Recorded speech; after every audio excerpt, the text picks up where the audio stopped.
Shalom saudaraku. Ya, hari-hari ini menjelang Pilpres, Pileg, Pemilu tanggal 14 Februari ini, kita banyak disuguhi dengan komentar-komentar ataupun berita-berita yang kalau kita ikuti, banyak di antara teman-teman yang terkejut-kejut, saudara. Karena apa? Ya karena hal-hal yang mengherankan itu disaksikan di layar kaca maupun di layar smartphone kita. Jadi baik media televisi maupun media sosial yang lain, saudaraku, itu menayangkan dengan sangat masif akan kampanye dari masing-masing calon dan presiden dan calon wakil presiden yang mereka usung dan mereka akan bela gitu ya, mereka promosikan, mereka kampanyekan. Nah saudaraku, banyak teman saya yang bertanya-tanya, mengapa kok bisa begini, mengapa kok bisa begitu. Yang dulunya teman, sepertinya teman yang sangat dekat, ya ini para tokoh-tokohnya ya saudaraku, para tokoh-tokoh yang tampil, sekarang kok jadi musuh begitu ya. Yang dulu memuji-muji, sekarang memaki-maki begitu. Kenapa hal itu bisa terjadi?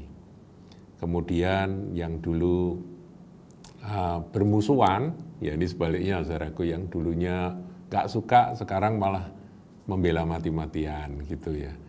Ini sebetulnya fenomena apa sih gitu ya? Kemudian jawabannya, ya ada banyak pengamat mengatakan kalau dunia politik itu ya seperti itu, jangan baperan. Dulu teman, sekarang bukan teman, ya sudah biarkan gitu. Semua masing-masing bisa berubah dengan sangat cepat. Jadi sampai ada satu jargon atau satu istilah ya yang mengatakan bahwa tidak ada kawan abadi atau lawan abadi di dalam politik gitu ya. Ya saudaraku, kita nggak ikut masuk dalam politik praktis, saudara, yang mungkin ada yang masuk ya, tapi kalau yang tidak masuk, kita harus memahami dari sudut pandang firman Tuhan sebetulnya seperti apa. Saya akan bacakan saudaraku, akan Pengkhotbah pasal yang ketiga. Judul perikopnya, untuk segala sesuatu ada waktunya, ya.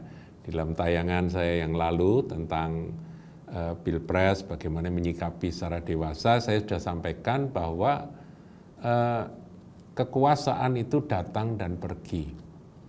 Kegemilangan, kejayaan itu datang dan kemudian lewat waktunya.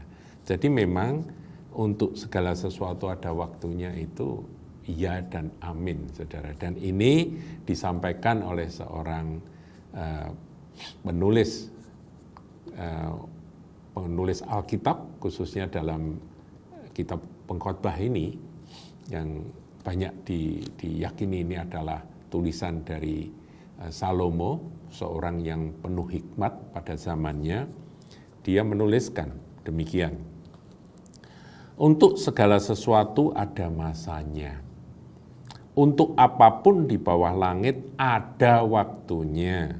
Nah, kemudian dia mendaftar macam-macam dan semuanya merupakan kata kerja yang dipertentangkan. Ya, saya baca beberapa aja ya. Ada waktu untuk lahir, ada waktu untuk meninggal.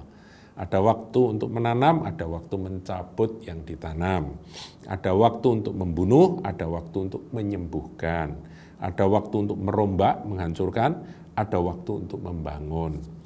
Ada waktu untuk menangis, ada waktu untuk tertawa. Ada waktu untuk meratap, ada waktu untuk menari. Jadi semua ada waktunya masing-masing, dan kata kerja yang dipakai itu saya hitung jumlahnya ada 14. Kali 2 bertentangan, opposite, saudaraku ya.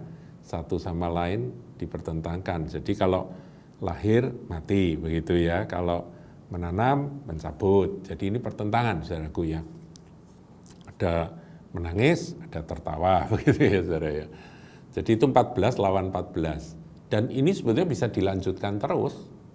Ya, kalau kita sampai pada ayat yang ke-8, ada waktu untuk mengasihi, mencintai, ada waktu untuk membenci. Nah, itu terjadi di dalam kampanye-kampanye dari para tokoh yang hari-hari ini kita saksikan di sosmed maupun di layar kaca, saudaraku. Kita saksikan mereka yang dulu mencintai, memuji-muji, sekarang memaki-maki, menghina-hina, mencela, dan itu berbaliknya itu nggak pakai proses, sepertinya seperti balik telapak tangan gitu aja. Kan kita ngikuti ya di dalam tayangan-tayangan para influencer itu dulu begini, sekarang begitu, terjadi pembalikan. Karena memang segala sesuatu ada waktunya, saudaraku. Karena itu kan kita ini kan hidup di bawah langit. Dan di bawah langit ini semua ada waktunya, ada masanya. Nah, kita dikejutkan, saudaraku, yang dulu kawan akrab, yang dulunya kompak, kemudian sekarang memusuhi, begitu ya. Ada waktu untuk perang, ada waktu untuk damai. Nah, saudara, kalau kita lanjutkan ya, ada waktu untuk apa lagi? Untuk membela, ada waktu untuk memusuhi, gitu ya.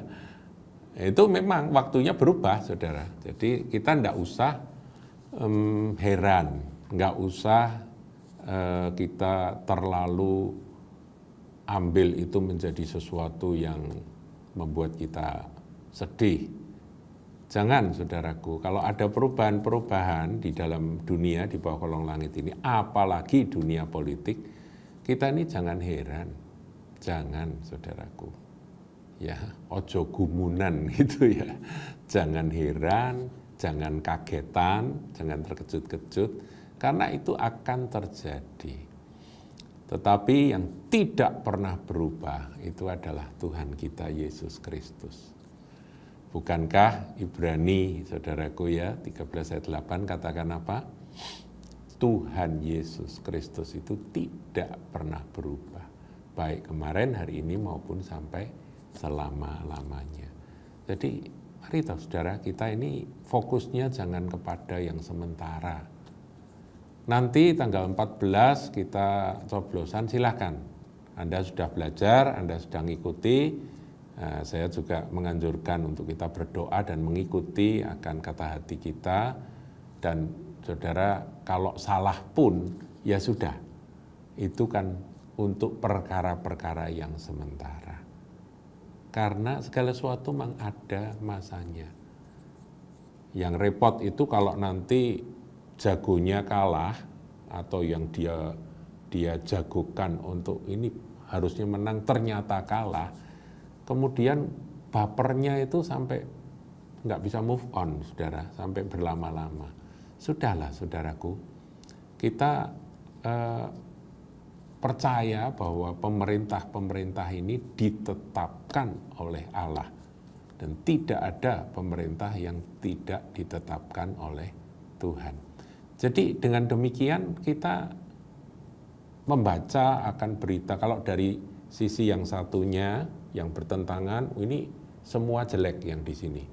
Sebaliknya kalau ini bicara ke sana, yang di sana begitu ya.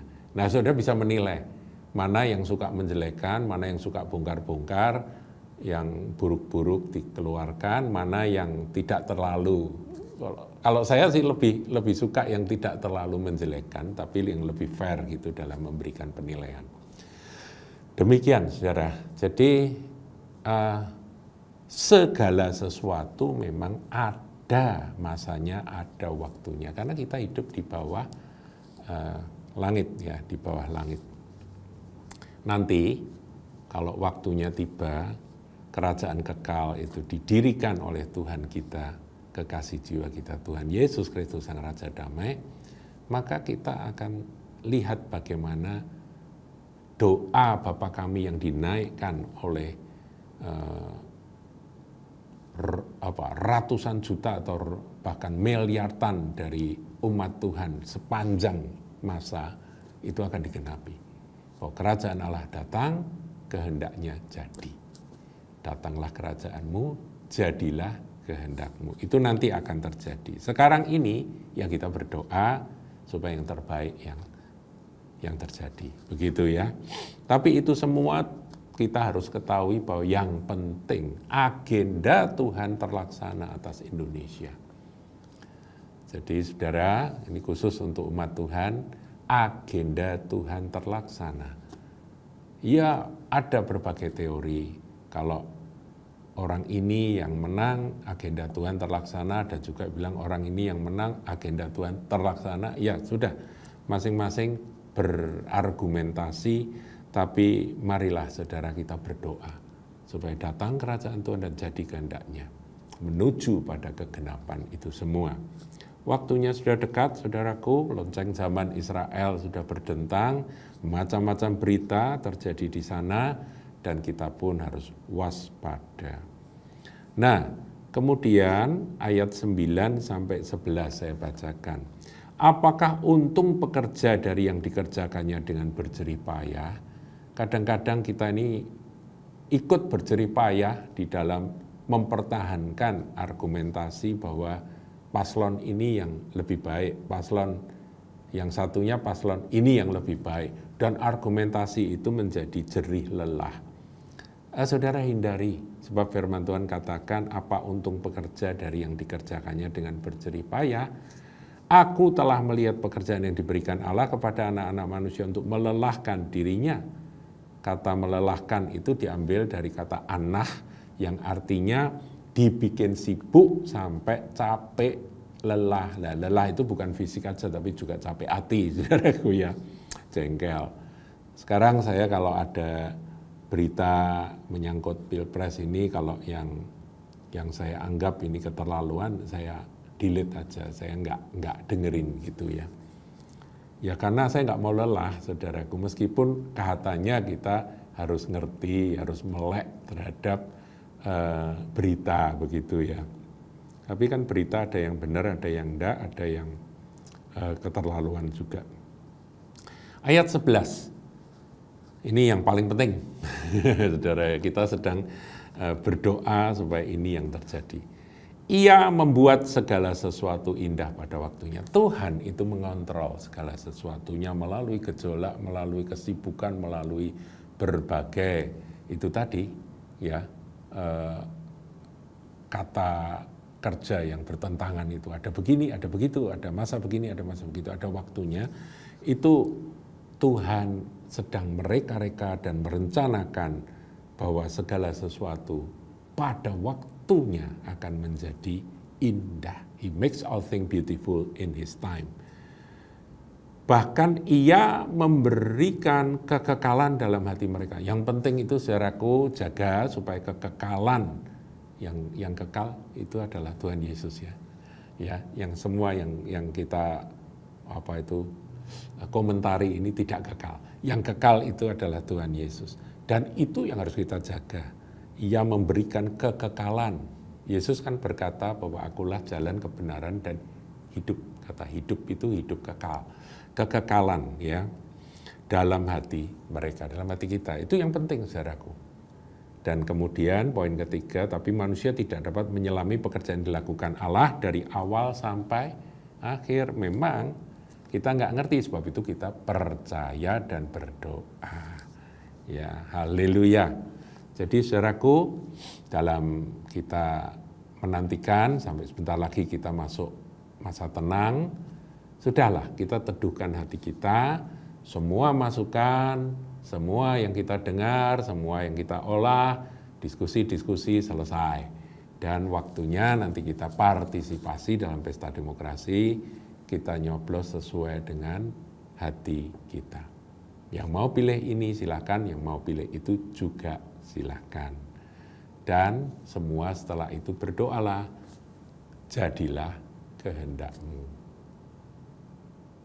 Tuhan Yesus memberkati.